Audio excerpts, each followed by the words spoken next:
Hey there, my name is Anthony Romano, and this is going to be a video on clean keto versus dirty keto in about 5 minutes, give or take.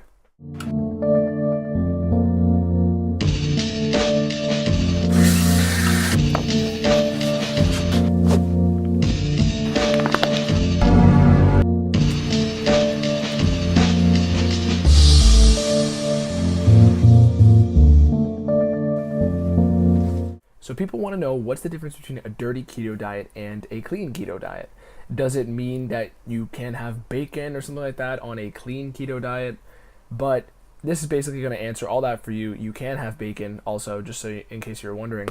I'm going to make this very clear for you. So most of the problems in your body are going to come from either oxidative stress or excess inflammation. And your food choices can very much change the degrees of both those things you have in your body. So those are generally the sources of most of the problems you'll have.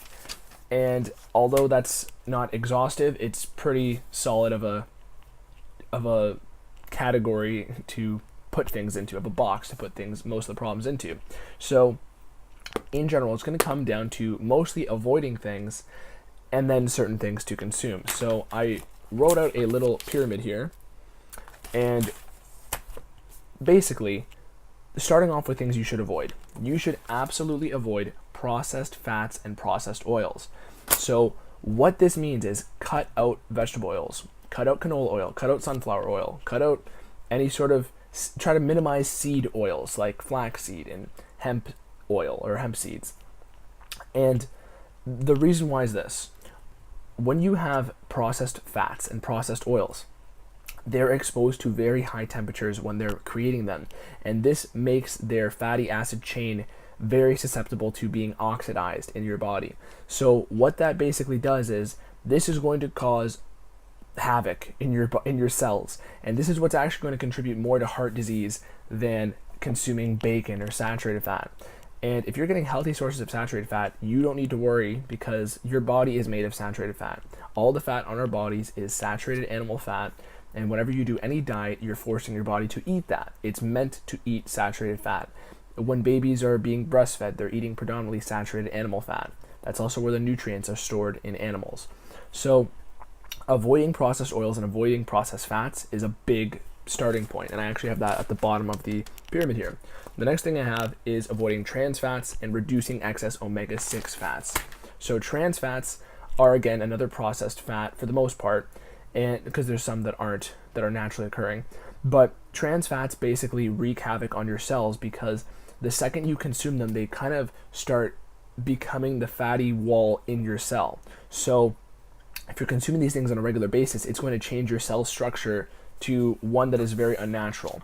And the types of fats we're meant to be eating are healthy saturated fats, not trans fats. These are, for the most part, man-made, artificial, and very unstable. You don't want to be consuming these on a regular basis. They're going to cause a lot of oxidative stress in your body. And then we have the omega-6 fats. So we need a certain amount of healthy inflammatory fats. That's the omega-6 fats.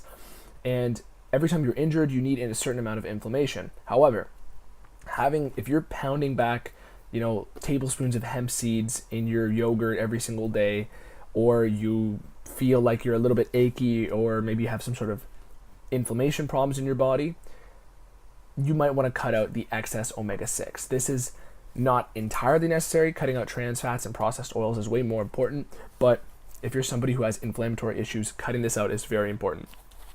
The next thing is, when it comes to foods that you're going to be eating, you want to be eating healthy fats and healthy animal products. So if you're not eating healthy animal products, or you're not eating animal products at all, it's going to be very difficult for you. But in general, healthy fats and healthy saturated fat animal products are the biggest source of nutrition in your diet. There's lots of nutrients and lots of vitamins stored in animal fats.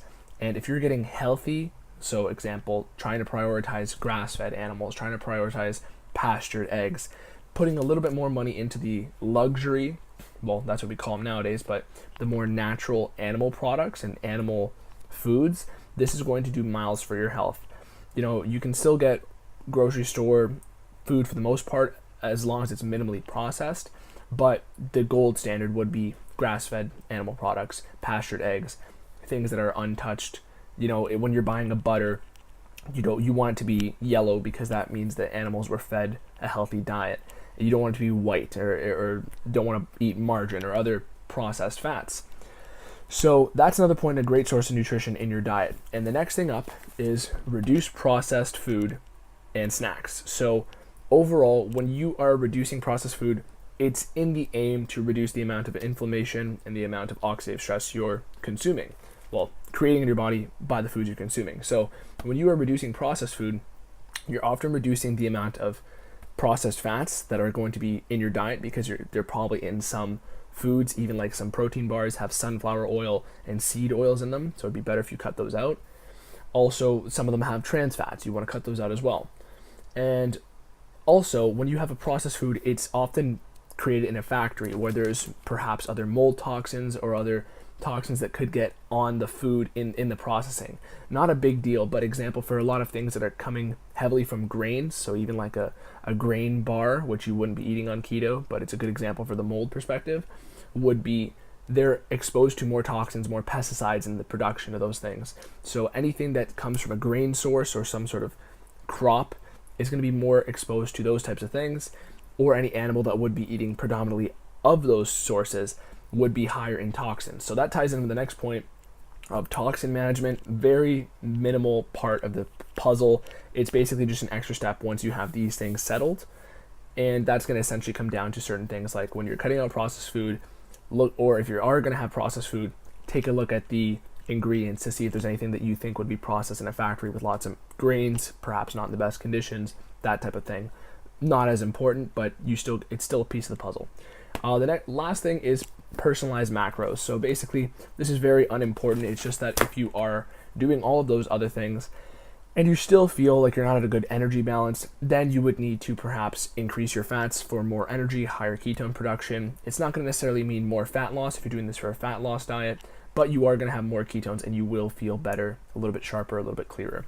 So in general, that is the pyramid. We have avoiding processed fats and oils, avoiding trans fat, reducing excess omega-6 fats, eating healthy fats and animal products, reducing processed food and snacks, toxin management, and then personalized macros. So if you are worried about bacon being a dirty keto food, it more so comes down to things like the processing that was put in place while you're purchasing this bacon, if it's a healthy animal or not, what the other ingredients are, if they're pumping it with MSG, if was other pesticides involved with the diet that the pig was consuming. Those things are much more important, and you'll be able to tell most of those things by reading the ingredients on the package. And basically, the ingredients should only be the specific food, the specific animal product, plus like salt or something like that. So in general, the cleaner the ingredient section is, the better it's going to be. And from that point up, it would be better to get healthier diets of animal food. So a healthier fed cow, a healthier fed chicken, things like that. So don't need to worry about dairy necessarily. Some people might ask about that. Try to get fattier dairies is a better thing. The reason I didn't put it in here is because most of the dairies that do have problems are going to be more sugar dense dairies like milk and stuff, and you aren't really going to be consuming these on a keto diet anyways. So hopefully that video was of value to you. Click the little notification bell, ask me some questions. I answer everybody, and thank you all again for all the support recently. Really appreciate it. Thanks. Peace.